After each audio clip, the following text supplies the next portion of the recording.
In a world full of beauty and brilliance, there seems to be total chaos located on every corner. Join us as we visit unsolved police cases from across the country. Can you help solve the mystery? Only on Kentrell Stafford presents American Irony.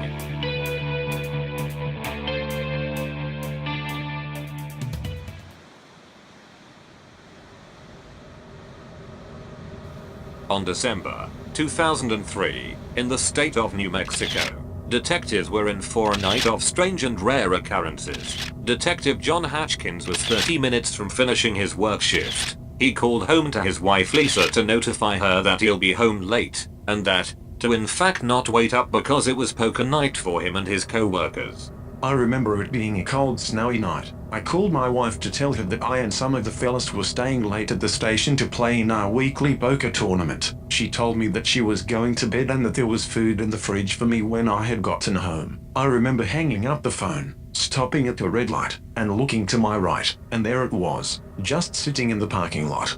It was in fact a grey Dodge Saturn, covered with what appeared to look like ounces of blood splatter, and a shattered windshield from the result of a bullet. I pulled into the parking lot. The first thing I did was notify dispatch. I told them that there is this car in Pom-Pom's parking lot, and it's covered with what appeared to look like blood. It also looked like someone had been shot, because of the bullet hole on the windshield. So I immediately gave them the license plate number and asked for backup. But dispatch quickly responds by saying that the vehicle isn't registered. So after dispatch says that the car isn't registered, I'm thinking to myself that this may be a homicide or apparent suicide, so I gather my strength and exit my cruiser and begin to walk towards the car.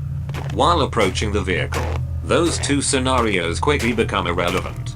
As I'm slowly approaching the vehicle, I'm starting to notice that this cannot be a suicide or homicide. The closer and closer I get to the car, my brain begins to fill up with millions of possibilities.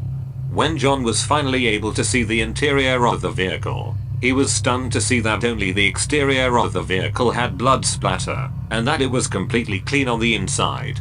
You could just imagine the look on my face when I saw how neat and clean the car was on the inside. There was no sign of aggression or forced trauma. It was like someone had staged a crime scene but with no crime. After notifying dispatch about the situation, one question still remained. Where did the blood splatter and bullet hole come from? As I'm talking to dispatch, I investigated the windshield further, and noticed that it too was faked. It was another windshield placed on top of the car's stock windshield, and the bullet hole wasn't a hole. It was pieces of toilet paper drenched in red liquid coloring. In fact, the blood, the shattered glass, and other pieces of evidence was later found out. They were purchased from a Halloween store, and it seems as if someone played a friendly prank to fool the police into investigating a fake crime scene. By this time I'm laughing with dispatch about how this has got to be the quickest and easiest case I've ever had, so I told them I was going to check the trunk just to be sure I checked everything. What John found next would turn out to become one of the most confusing cases he's ever gotten. As I'm opening the trunk, my stomach began to sink. I couldn't tell you why. It just felt like I was all of a sudden depressed. When John opened the trunk, he found the body of a young woman with her extremities torn. Her bones were neatly compiled on top of each other, with her head placed in a plastic grocery bag. When I opened the trunk of the car, the stench of a mutilated body hit me. The bones of that young woman damn near had me cowering over the brutality that I knew was done to her. Her bones were placed as if someone was creating art with her deceased corpse. But what bothered detectives the most? Why stage a crime scene when there's a real crime scene? Find out why, after these brief messages.